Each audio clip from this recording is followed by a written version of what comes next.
రేపటి నుంచి నిర్వహించే రెండో విడత గ్రామ పంచాయతీ ఎన్నికలను ఎన్నికల నియమావళి పాటిస్తూ నామినేషన్లు వేయాలని, ప్రశాంతమైన వాతావరణంలో ఎన్నికలు నిర్వహించేందుకు ప్రజలు సహకరించాలని ఎస్ఐ నారాయణగౌడ్ తెలిపారు. చిన్నశంకరంపేట మండల కేంద్రంలోని స్థానిక పోలీస్ స్టేషన్లో ఏర్పాటు చేసిన మీడియా సమావేశంలో ఎస్ఐ నారాయణగౌడ్ మాట్లాడారు. ఈ నెల 30వ తేదీ నుంచి డిసెంబర్ 2వ తేదీ వరకు నామినేషన్లు స్వీకరించడం జరుగుతుందని, ఎన్నికల బరిలో నిలిచే వ్యక్తులు ఎన్నికల నియమావళి పాటిస్తూ నామినేషన్లు వేయాలని, నామినేషన్ సమయంలో పోటీలు నిలబడే అభ్యర్థితో పాటు ఇద్దరు వ్యక్తులు మాత్రమే లోపటికి అనుమతించబడుతుందన్నారు. నామినేషన్ వేసే కార్యాలయం నుంచి 100 మీటర్ల దూరంలోనే అభ్యర్థి వెంట వచ్చే జనాలు, వాహనాలు అక్కడే నిలిపివేయాలని సూచించారు.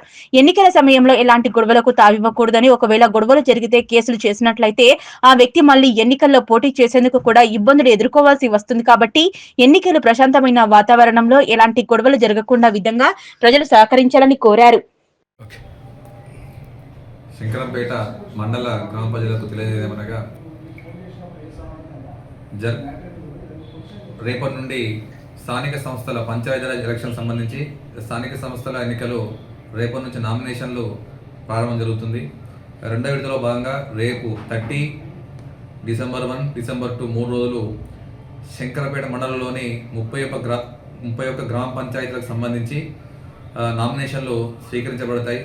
ఎంపీడీ ఆఫీస్లో అందరూ నియమాలను పాటిస్తూ ఎన్నికలు సజావుగా జరగడం కోసం సహకరించాలని కోరుతున్నాము. అదేవిధంగా ఎలాంటి ర్యాలీలు కానీ ఎన్నికలకు సంబంధించి ఎటువంటి ప్రోగ్రాం చేయాలన్నా కూడా ముందస్తు పర్మిషన్ తీసుకోవాలి. అదేవిధంగా నామినేషన్కి వచ్చేవారు అందరూ ఎంఆర్ఓ ఆఫీస్కి, ఎంపీడీఓ ఆఫీస్కి, నామినేషన్ సెంటర్కి 100 మీటర్ల దూరంలో మీ వాహనాలని మరియు ఎంబడి వచ్చే వారందరినీ అక్కడే ఆపి మీరు నామినేషన్ అభ్యర్థితో పాటు ఇద్దరిని మాత్రమే లోపల అనుమతించబడుతుంది. కాబట్టి అందరూ నామినేషన్ చేసే అభ్యర్థులందరూ విషయాలను తెలుసుకొని అధికారులకు సహకరిస్తూ ప్రశాంతంగా ఎలక్షన్లు జరిగే విధంగా సహకరించాలి. అదేవిధంగా ప్రజలు కూడా ఎలక్షన్ల సమయంలో ఎటువంటి గొడవలకు తావు లేకుండా అందరూ కలిసి ఎలక్షన్లను ప్రశాంత వాతావరణంలో జరుపుకోవాలి.